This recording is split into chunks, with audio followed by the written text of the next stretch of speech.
Hey Jason, you want to say hi to the camera before Daddy comes to the camera? Jason is getting bigger and bigger.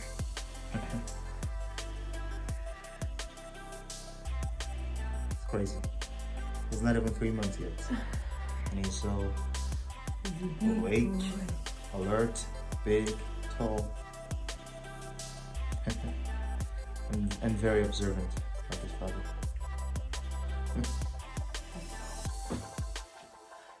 Hi guys, welcome back to our channel. Hope you're all safe and healthy, doing good, especially in this crazy corona times. Thank you for joining me today. Today I'll be talking about a very, very sensitive topic, as you've all probably read from the title, and that is Africa versus China. It's a very sensitive topic, but I have to do it because if I keep quiet and not say anything about it, for me it's like supporting what's going on. And so I hope you guys can follow me. I don't really have much to apologize for because it's my opinion, and not just my opinion, it's backed up by facts, research, experience, and yeah. I hope you guys are able to follow me on this, and you're also able to leave comments and let me know what you think. You can share the video. In that way you can make your voice heard. Like I said, doing nothing is, or could be said to be the same as supporting what is going on and what's happening. So let's dive into the topic. For those of you that have been following the social media trends or the videos that have been going on like YouTube or Facebook or on other platforms, you probably have seen, due to the corona incidents, a lot of discrimination against Africans in China. And that is what I want to address today. So the thing is this, discrimination against Africans in China has been going on now for a very long time. It's just that the corona incident brought it more into light. And now we have more people speaking about it. We have, political leaders now having to talk about this stuff in the public. We have different platforms, social media platforms, YouTube channels. For example, this guy named Wode Maya. You can check him out on YouTube. Wode Maya. That's Wodemaya. Yeah, he's a YouTuber, and he has a lot of experience living in China, and he's been shedding more light on this issue of discrimination against Africans. And I'm very happy to see Africans raising their voices to speak against discrimination or racism wherever they find it. And so yeah, let's talk about this discrimination issue. But before we go on to talk about it, let's talk about some facts. Let's talk about the population of China. So according to Wikipedia, the population is over 1.3 billion people. So just have that in mind. Could be more now, but when I checked, it was over 1.3 billion people. Now let's talk about the population of Africa. Africa is close to the same amount, or maybe even more, because when I checked, it was close to 1.4, but not exactly. Like I said, could have changed by now, could have gone up. But yeah, like when I checked last, that was the population. So you can imagine that the population of China is either more or maybe equal to the population of Africa, the whole continent of Africa. A single country, China, has a population that is close to, if not more, than the population of Africa. Think about that. In other words, for Africa to be able to survive or win this battle against discrimination, especially in China, we all have to unite, which means different countries in Africa would have to come together. Forget about the differences, forget about the stupid things that we are fighting over, and come together to fight against discrimination. Otherwise, we don't even stand a chance of winning this fight. The reason why Africa must unite against discrimination, not only in China, but especially in China in this season. China, they're not the first to start this. They're just the ones that want to continue. And it's just that it's way more, more obvious in China than it is in other countries. Like in other countries like Germany or the US, you find racism, but it's a bit subtle. Like it's hard to see it in your face, like up front in your face, But like in countries like China, you see it, it's very obvious. and there's not a lot of legal actions against this stuff. It almost seems like it is normal. People just do it. It's not a problem. So, and that's why I'm attacking this right now as regards China. Like in the past, when the whites came and stole from Africa and did whatever, we didn't have a lot of social media platforms, and we were not really aware of what was going on. But now we know. Our eyes are open now to see that people are not what they claim or seem to be. There is an agenda against Africa, from China. And in order to overcome this evil agenda or whatever it is, we have to unite. Otherwise, like I said, we do not stand a chance. The reason why unity is very important also is that we have a lot of, misunderstanding in our different African countries. You have, Africans killing Africans. You have African countries, claiming to be better than other African countries, separating themselves from other African countries just to please their white sponsors or white counterpart, like just doing stuff and selling our birthright and claiming like we're better than each other. For example, you have the killing or the xenophobia of Nigerians in South Africa that happened not very long ago. Africans killing Africans. We're busy here complaining about discrimination against Africans in China, but we have Africans killing Africans. How can a house that is divided against itself stand? Now, you have to understand that the technique has not changed yet. Divide and conquer. First of all, China would have to divide Africa in order to conquer it. If there is division amongst us, then we can't really think and we can't see the common enemy, and so we cannot unite to fight against it. So once there's division, the battle is lost already. So without unity, let's just stop here and not talk about it. Because without unity, we're not going nowhere. China will not show Africa respect until we show them that we've earned it, that we deserve to be respected, until we take drastic measures to make them understand that we will not stand and support discrimination. We will not be quiet. We don't care about the money that they are pumping in and the investments. We will not be quiet when we see discrimination against our people, whether they're from our countries or not, because in the eyes of the world, we are all the same.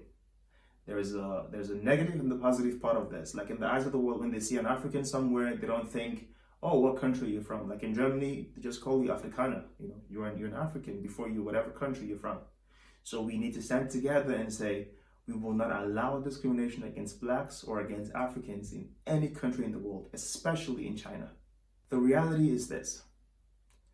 There is no other agenda than the recolonization of Africa. China has seen the white men do it, and now they kind of do it now on a larger scale, on a very higher level, on a legal level, if I must say. Because one of the strategies is to pump a lot of money into Africa, a lot of loans, like lending money to Africa, knowing that those countries that they're lending to will not be able to afford to pay back. And once they default on their loans, what's the next action? China will come and claim resources. It's already happened in some countries. Okay, so they give you so much money, you think, oh, they're just being nice. What makes you think that they're doing it from the goodness of their heart? What makes you think that they love Africa so much, that's why they want to give it? There's always an agenda, and we need to wake up to the agenda. Stop borrowing money from China. All the money that has been borrowed so far, what have you done with it in the country? You're just selling the birthright of the country for just a moment of pleasure. And when the time comes to pay back and you cannot pay back, we'll have to give back our land, our resources, and the things that we hold dear. There is an agenda, and we need to refuse this.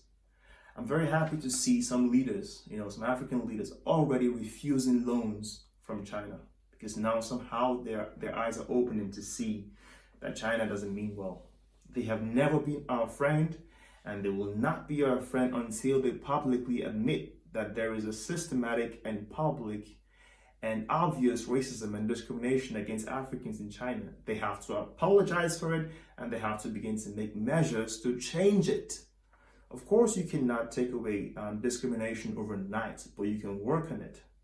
You've seen videos, of Africans being discriminated in China. The one thing I've not seen yet is like a Chinese official or a Chinese leader standing and saying, hey, What you guys said is correct. Africans are being discriminated in China. We are sorry for it. And we're going to do something actually to fight against this discrimination. There's nothing like that. Instead, they have been making excuses after the other, acting as if Africans misunderstood what was going on in China. So we didn't understand. It was just a misunderstanding. It wasn't discrimination. It wasn't racism. Just Africans were too dumb to understand what the Chinese were trying to say.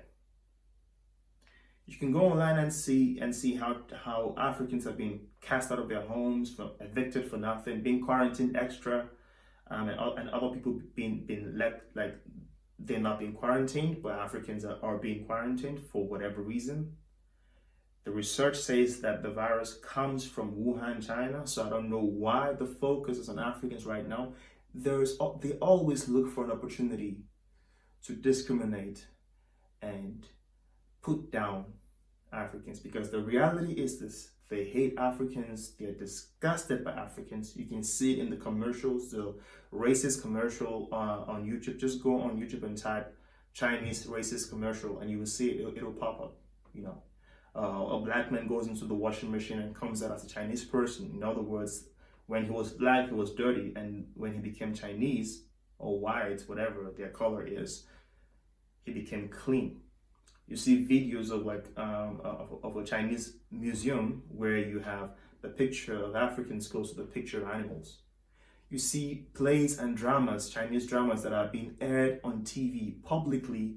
No attack against those things from the Chinese government, and it shows how Africans are, at the beck and call of Chinese people, waiting for Chinese people to save them. The mentality that shows the discrimination of African people is so obvious. Even black Chinese suffer from discrimination just because they have a darker skin tone.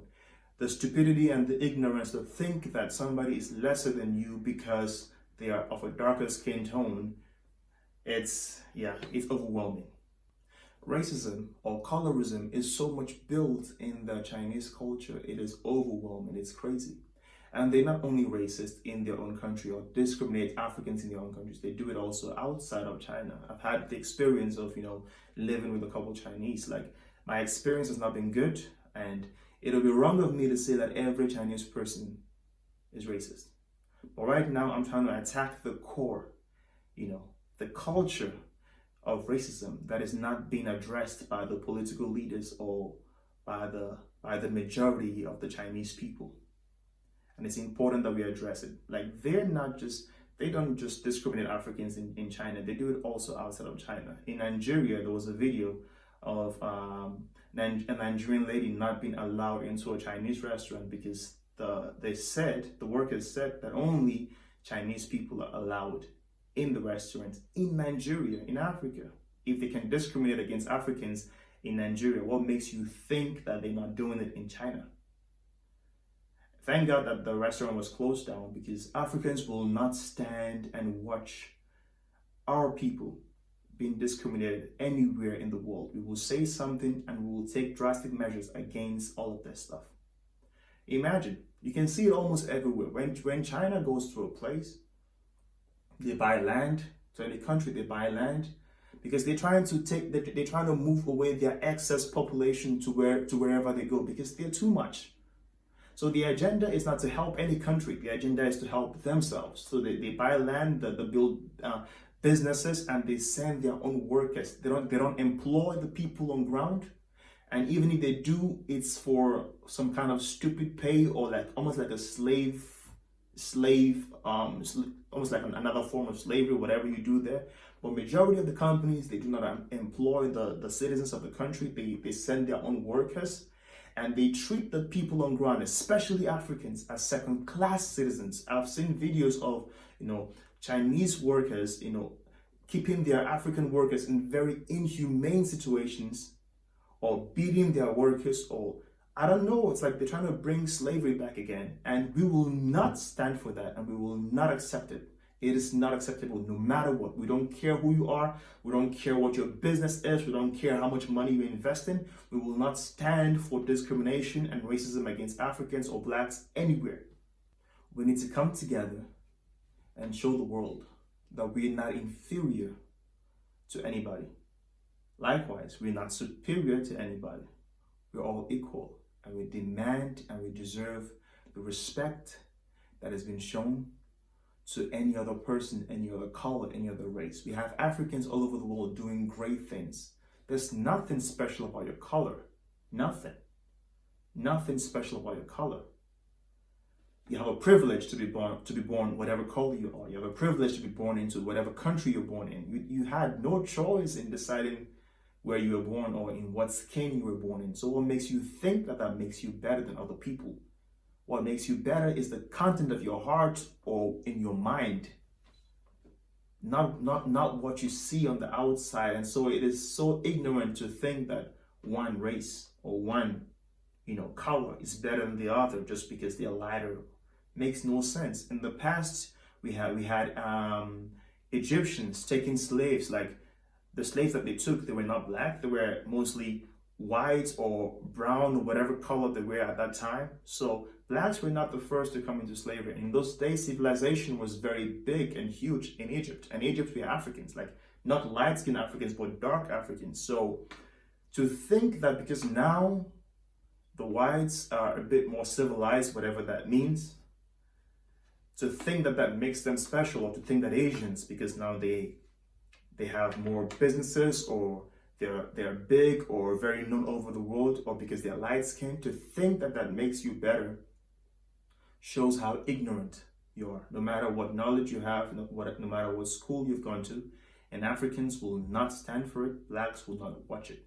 We will all come together to create awareness. And if you're an African and you're black and you're watching this, it is your responsibility and your role to create awareness, because nobody will come and help us. We have to help ourselves.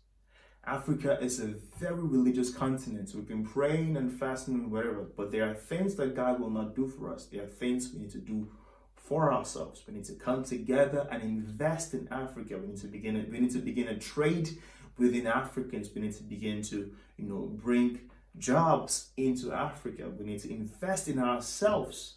And we need to create awareness. Do not think that you are safe as an African just because you live abroad or because you have some kind of foreign passport. You will always be African first. You're not safe from the discrimination. You're not safe from the racism, no matter how far you've gone. So you have to speak for your continent, for your country, because you will always have one country. You will always have one continent. I know that some of us are not happy with the way things are in our countries in Africa because we're not happy with our leaders. That's a different topic. We need to, find a way to begin to fight against whatever corruption is happening there. And that's a topic for another day. But no matter how angry you are, you will never, ever be seen as something else than who you are. Even if you're American, once they see your skin tone, they think Africa. They think Africa. Once you're black, you're African. So we have to begin to speak against the discrimination, against the division, against the racism. Whoever you are, wherever you are, I want to, plead and say, do not allow whatever is going on around you, do not allow wherever you are to show discrimination against somebody else of another color, whether black or brown, whatever the color is. Do not allow, if you're white, use your privilege to fight against discrimination against other races. Because there's only one race, and that is the human race. So let's think human and let's help each other to fight against discrimination. Because whatever we are fighting for, it is not worth it. Nobody lives forever. Before you know it, you're gone. Or before you leave this planet or before you leave this earth, make sure that you raise your voice and you stand against injustice, stand against inequality, stand against whatever form of discrimination. Because if we do not do it, then there is no difference between humans and animals. Even animals do not discriminate based on color. So if we claim to be the superior species, then we need to show that in the way we think and in the way we act. So I hope you like the video. If you do, just like. You can share if you want to. You can comment. And stay safe, stay healthy. Take care of yourselves, and yeah, we'll see you. And I, my wife, and my kid, we'll see you in the next video. Bye.